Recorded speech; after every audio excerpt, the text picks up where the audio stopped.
Welcome, ladies and gentlemen, to another episode of Marble Strike Force New Player Guide. In this video, we're gonna go into a little bit of detail into nits and grits of Marble Strike Force, tricks and tips on how to enhance your gameplay and overall resource spending, as well as what to do. What are your steps? Like, you're new to the game, what are the proper steps in order to achieve best results inside the game? My name is Mr. Wayne. I'm a 5-year player, year 5 player, completely F2P, never spent a dime, and I'm gonna go through this tips and tricks together with you. Let's jump right into it. 1. Okay, coming in at number 1 is your arenas. I can't emphasize this enough. This is the single most important game mode inside the game as of right now. Making of this video, April 2024. Arenas is your main source of this power core units. Power core is your most important currency inside the game. It gives you access to gold, training materials, even characters, and overall everything is bought out through power cores. So you want to be sure to obtain these power cores daily. Now keep that in mind. Even if you don't participate, you will be getting at least 10 to 25 daily at reset. And if we go back here, we see that the reset for me right now is in 18 hours 38 minutes and 36 seconds. So basically you want to be sure to do your 5 attacks, which are shown up top here in the attempts. Do your 5 attacks preferably closer to the reset, so you make sure you get the best rating possible at the time of reset. And that being said, at these lower ratings inside the arena, below 3000, it is possible to achieve a faster climb over time. I think myself explaining of my own experience, I was able to get through the 1500 and below 1500 rating fairly quickly, and soon after I was able to achieve below 500, and right now I'm trying to step within the top 50 to top 20. Not going too crazy. I've achieved number 1 at some point as well. If you look, yeah, all-time arena rank number 1. But yeah, arena is your most important source of power cores. You do have a couple more ways of obtaining these power cores, but you need power cores to be able to do those other ways to get more power cores. So basically, power cores even help you get more power cores. So you want to do your arenas. This is the most important one at number 1. 2. Coming up at number 2, we have campaigns. Campaigns are very significant to all level players. Doesn't matter what level you're at. If you're below level 70, you want to be sure to progress through all these campaigns. We have heroes, we have villains, Nexus, Cosmic, and Mystic, and then there's Doom and the hard modes, and then finally we have the incursion campaigns. I can't emphasize this enough. This is the main source of ability mats. You have training mats, you have character shards, you have XP, which is the most important one. Getting these commander level, these XP levels up here are only done through the campaigns. So that's your main source. You wanna be sure to spend your power cores also up to the first 50 refreshes. So if I click on my energy here, I have 192 here. I'm gonna click on it. So I've already spent my 50s, but here you're able to spend 50 power cores 4 times to fill up your energy, your campaign energy refresh. So I would do the 50s if you are able to. There are other resources through the daily milestones from energy milestones that also give you power cores. So you want to be sure to do at least 4 of these refreshes and get through the 50s until you see this 100 power core in the bottom. And this way you'll maximize your min-max your capacity inside the milestones and in terms of your XP earning daily. So yeah, that's the first one. Then second is that if we go here, if I show you guys inside the milestones, we have the save the world, not this streak one. We're gonna do the solo one. The solo one has power cores inside it, so you can get up to 75 power cores from these milestones. So you want to be sure to spend the energy until this last power core, 25 power core at milestone 13. You want to pick these up. On your way, you're going to pick up some other stuff, ability mats.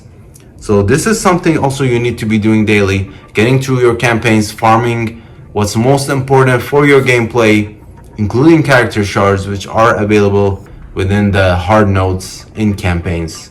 So be sure to do that. And that's number 2 for you. 3. Number 3, we wanna go a little bit into making an Scopely ID. I'm not able to show it on a screen here, but I'll be sure to put down the steps in the description for you.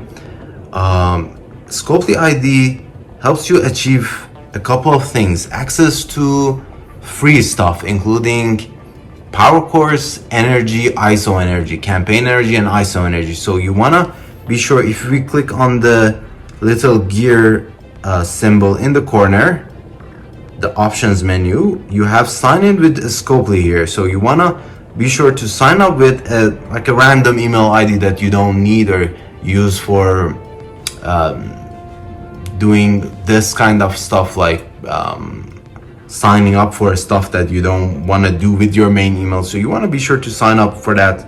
You can also do it other ways with Game Center, Apple ID, or connect with Facebook. I haven't done those. I just made my Scopely ID. Gives you daily access to the web milestones, to the free claims. We do have character shards in the free claims. We have free master negative for everyone. We have free daily 100 to 200 energy coming out from the web, just for free, for logging in. It's awesome. I'll recommend it. If you guys haven't done so, be sure to do that as well. That should be your third priority. 4. Up next, we have Alliance. Alliance is also an important aspect of this game. Being part of an alliance helps you achieve a couple of things. First is, of course, getting the alliance donations. We'll go into detail, but you'll get the Stark upgrades, which we'll explain further down in another bullet point. But raids is the most important one right now, that is only achievable through alliance, as well as alliance milestones, which are going on monthly. Sometimes it's ISO energy, sometimes it's battle and war, battle and crucible. If you're part of an alliance, you are able to hit those milestones, unlock the newest characters on a month-to-month basis. So you want to be sure to join an alliance. These alliance raids are your, if we go to this Ultimus one here, these are your main source of gear and these ability mats. These are also important. Helps you out with upgrading your character abilities. So you want to be sure to join a good alliance.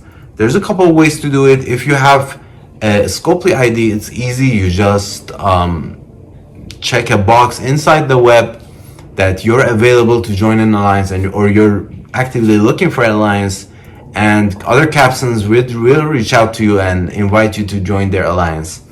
Another way, if you don't want to go through that hassle, if you don't want to try to figure out how to do that, if you click on your player here in the corner, your player portrait, we have this power leaderboards button here. If we click on that,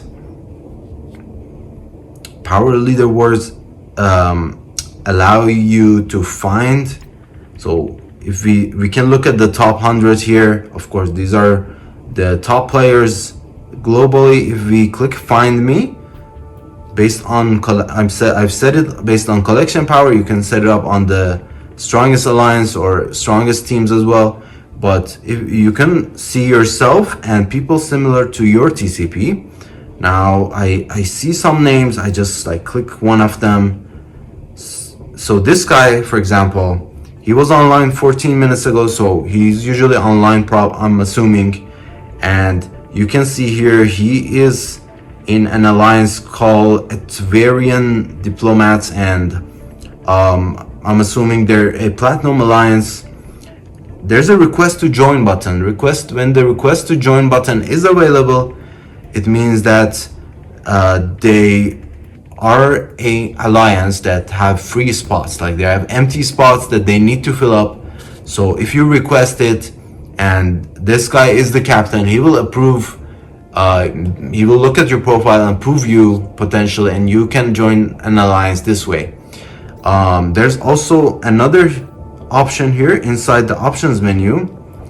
If we go to the advanced settings and we scroll down, receive alliance recommendations. Scopely or Marvel Strike Force game will recommend alliances similar to your TCP. Usually these are not the best alliances that Scopely recommends, but if you're just starting out in the game and people around your power level are not part of an alliance, like when you click you don't see an alliance in their player profile, I recommend having this option on, because Scopely will recommend you alliances, and this is good to get you started. It's like building your resume. You want to get your characters up, get your total collection power up. So definitely recommend that if you haven't done so yet. Raids are third most important after arena and campaigns. So yeah, we'll be on to the next point. 5, We want to go over in this bullet over Stark upgrade. Stark upgrade gives you boost to your entire roster, and it's based on character traits. If we go to this alliance icon here, and I will click on alliance donations, as you guys can see, I have available 50 power cores, 100 power cores. I never recommend, I'll never do it myself to spend power cores on donating to your alliance, but helping your alliance level up. My alliance right now is level 80.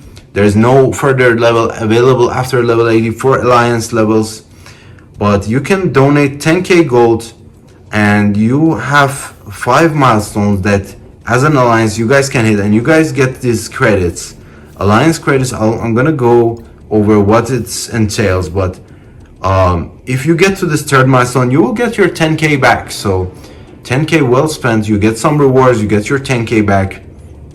And there's also a daily objective that is tied to donating to your alliance, which I didn't know until 1.5 years or so into the game. I didn't know I have to donate to my alliance, so I had never done it before, nobody.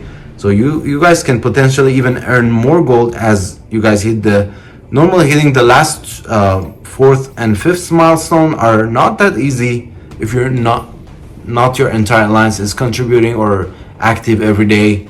But the first 3 definitely gets you the 10k back and gets you 300 of these credits, so that's quite nice. Stark upgrades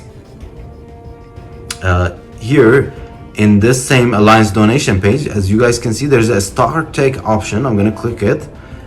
We have Tech, Bio, Mystic, Skill, and Mutant. You guys can level up resistance, focus, health, or damage, whatever you think helps you first. These are your first mission within the first year that you're joining the game. You want to be sure to do this daily and level up your roster. Basically, you're gonna want to do all traits, and depending on what level, what traits you're using the most inside your arenas and raids daily, you want to be sure to upgrade this. Stark Tech helps boost your stats. Right now at max we have 25% across the board on all traits, so that's pretty niche. And you also have the option to scroll down. Don't forget about resistance of focus, those are important as well. So you want to do these upgrades daily. Right now, because I'm at max, I don't have the button available, but you can spend your Stark credits on these Stark upgrades. And right now, since I'm maxed out, I'm just hoarding these. I can spend it on a few things inside the war store, but I'm holding off because I don't need any of those resources. You see Stark credits at the bottom of the war store. You have it available for these elite fours. war credits, elite war credits, as well as normal war credits. But I don't need any of those. I'm just hoarding them for now until we get something better. But this should be also your main spending. I think Alliance donation 10k should be on your daily to-do list. 6, Next point is kind of a more of a niche point. It's more of an economy, the way the game economy works. Right now we have a good influx of gold into our accounts, the Scopely accounts, but I wanted to point out, you as a new player, as a free-to-play player specifically, this helped me out. I heard it first. Credits to Goofy Rexy. You don't want to spend more than 1 million gold per day unless you have to bring up an entire team or you have to bring up some character instantly to the max. So your daily spending should be around 1 million, and 1 million is the last power core milestone. Basically 1 million gets you through the milestone. It's mine 1,075,000 has increased recently, but will get you to that last power core. So these are total of 50 power cores that you can obtain within the golden opportunity milestone. And I'm not trying at all to not go over 1 million because I'm buying the gear for the Dark Dimension 7 for Mephisto. It's kind of a spending era. I would say the game encompasses two eras, hoarding and spending. For newer player who don't want to immediately get into Dark Dimensions, don't want to immediately get into some crazy competitive mode, I think it's important to keep your spending under 1 million. 1 million can be spent inside the gold store. I don't recommend it. There's not good value, any good value options there. Your gear and ability mask come from the other stores such as Raid and War. I think gold should be mainly spent on upgrading characters themselves because it's a scarce resource, such as similar to power cores. So I wouldn't go above 1 million. This way, from the influx of gold, you will always have a good reserve of these gold orbs and the gold themselves. Right now I'm hoarding when I unlock the leader. So leader is down here. Sorry, this is Mephisto, the leader. I have enough gold to upgrade Namor, Iron Patriot, and the leader, and I will have a full Crucible team. So I will be competitive in the next Crucible season. I don't have to do it right away. I'll wait for the season to start, of course, to see the teams and see how fast I need to upgrade them. But this way I conserve my gold a little bit further for more necessary upgrades, basically. So that's how I would spend gold. I think that's the best way to do it for free-to-play players. 7, Up next, we have Dark Dimensions. Dark Dimensions, I would say, in my opinion, is even more important than Apocalypse Unlock if you're below level 70 specifically. If you haven't completed any of these Dark Dimensions, I think these are the more impactful play characters with each unlock. We have Ultron, we have Kestrel, not Ultimus. I wouldn't even bother with Ultimus. Doctor Doom, Dormammu, Super Skrull, of course Mephisto. I would, as soon as you hit level 70, I would recommend going into Dark Dimension 1, unlocking that Kestrel. Kestrel is OP AF. She will just bring up your entire roster. She will bring you up in arena. She will bring you up everywhere. You can use her in War, Race, Crucible. She's just such a good plug and play character with the high damage output and high health and the self-cleansing ability that she has. And you also get an abundance of gear, gold, and mega orbs and some other great rewards with each time you hit the Dark Dimension. So I just think this should be every new player or F2P player priority over Apocalypse. Of course, as you go through the Dark Dimensions, once you hit Dark Dimension 4 and 5, you have enough gold and ability mats and basically gear needed to bring up the apocalypse themes, and that way it also helps you progress within the apocalypse saga.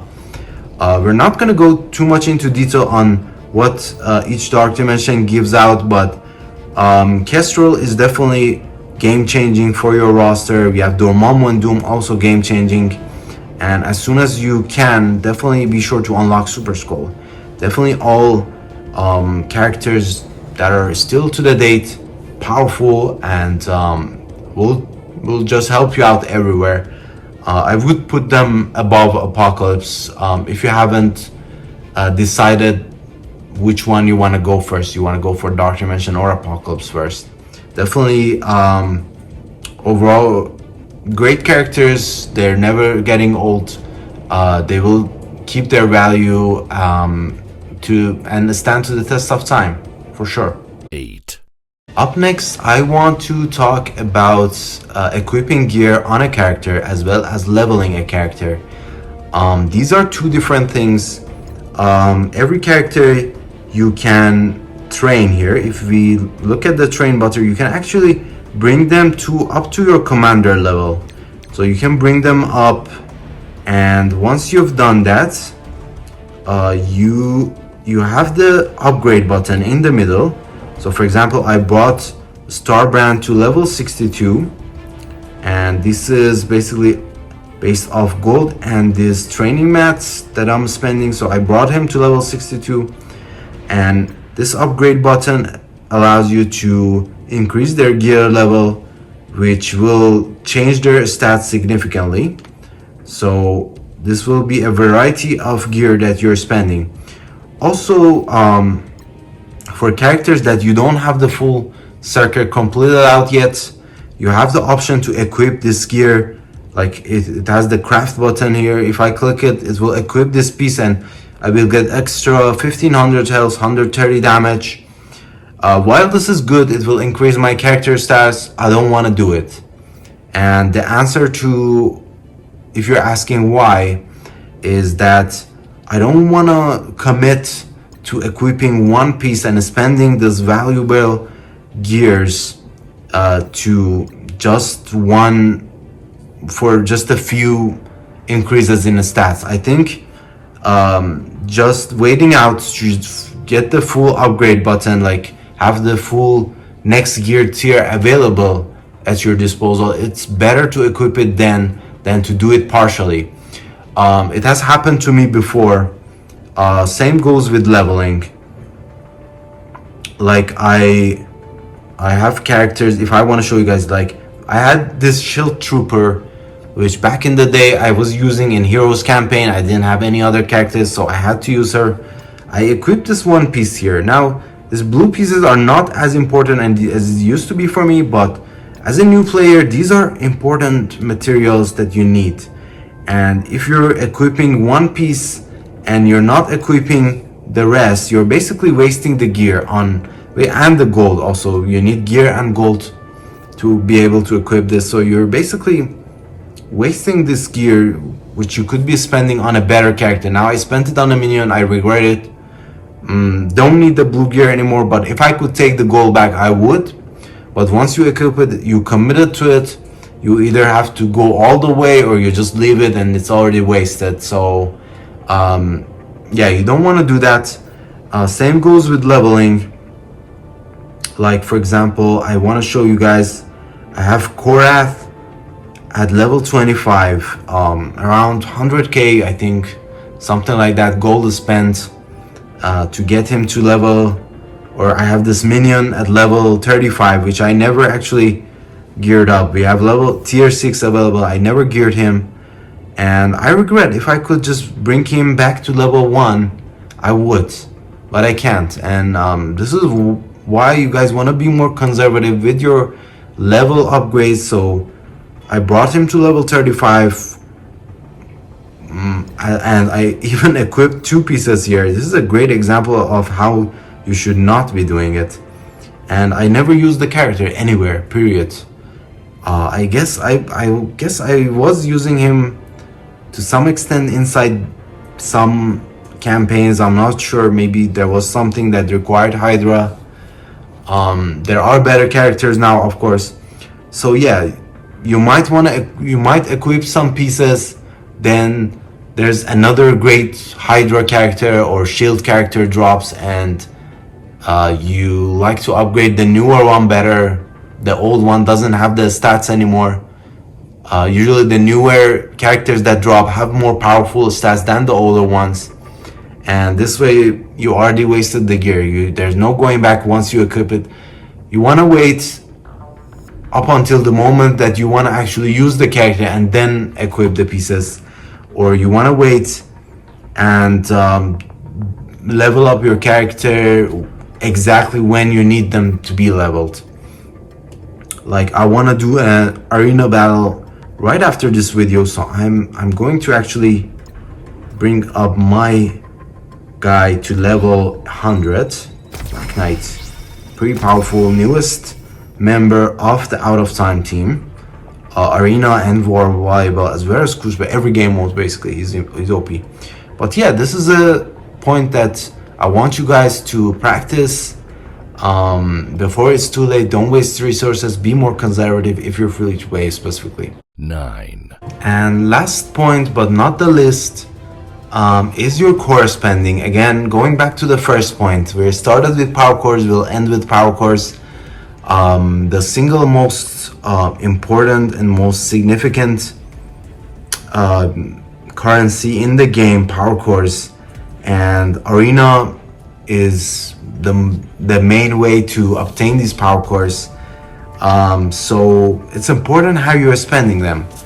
Personally, I recommend, if you're below level 70, if you're not placing too high in the arena chart, you want to be sure to only do the 50s. Don't do 100 power cores. Don't drain your power cores. Always have at least 1000 in case of emergencies in your backlog, in your inventory, in case shit hits the fan, in case there's a OP character that you need to spend power core on. Always have these reserves above 1000. I personally recommend spending 50 power cores and spending it only on your campaigns, your normal story campaigns, like this yellow energy here. If there's an alliance event going on, if you're in dead need of a ISO crystal that you have to farm the blue ISOs, like, or the green ISOs, even, where is the ISO campaigns, the isotope 8 campaigns, and you're spending the power cores on the ISO energy, only do the 50s on the ISO and don't do the 50s on the energy ones. So do the 50s on one or the other. Don't do it both ways, because you're just draining your power core source and you want to always have a backlog. Personally, right now, I'm just spending on the way I do it. I just spending on the story campaign, farm my characters, farm my gold and resources, and I hoard this daily ISO energy refresh. So when this gets to 500 and then there's an alliance ISO event running and I have to actually spend on ISO energy, I will still be able to do my alliance 50 cores, and I'll do the 50 from the free refreshes. These are the non-core refreshes. I'll do the 50s on the free refreshes and I'll be able to contribute to both.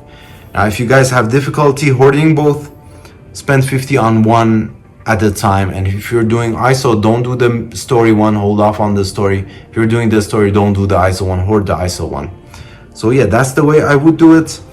And besides that, I wanted to point out, we briefly touched over it, you are able to get 50 power cores from this golden spending, golden milestone, golden opportunity milestone. So there's 50 cores here, and then from energy spending, if you're doing the 50s in the story campaigns, you're getting another 75, or if you're not hitting the last 25, you're getting 60 to 75 from this milestone, and that's a total of around, I think, 110 to 125 power cores per 2 days.